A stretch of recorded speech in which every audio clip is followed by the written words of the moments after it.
देवाचा चेहरा हा दयाळू पित्याचा चेहरा आहे, जो आपल्या लेकरांशी संयमाने वागतो. माझ्या प्रिय बंधू भगिनींनो, मिखा पहिल्या वाचनात सांगत आहे की परमेश्वर आपले अपराध त्याच्या पायाखाली तुडविल व तो माणसाला दया देईल.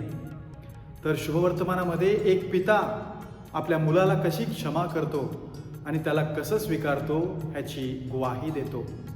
उपवास काळ हा परमेश्वराच्या जवळ येण्याचा काळ आहे, त्याच्या जवळ वास करण्याचा काळ आहे आणि परमेश्वराचा आशीर्वाद मिळवण्याचा काळ आहे. तो परमेश्वर त्याच्या लेकरांना पुन्हा एकदा कवेत घेण्यासाठी आपले हात पसरून उभा आहे, परंतु मी त्याच्या वेंगेमध्ये त्याच्या कवेमध्ये जाण्यासाठी प्रयत्न करत आहे का? जर मी कुठे चुकत असेल तर त्या परमेश्वराकडे क्षमा मागण्यासाठी मी जाणार आहे का आणि जात आहे का? आपले अपराध तो त्याच्या पायाखाली तुडवणार आहे, तो आपल्याला दया देणार आहे आणि आपल्याला तो कवेमध्ये वेंगेमध्ये घेणार आहे.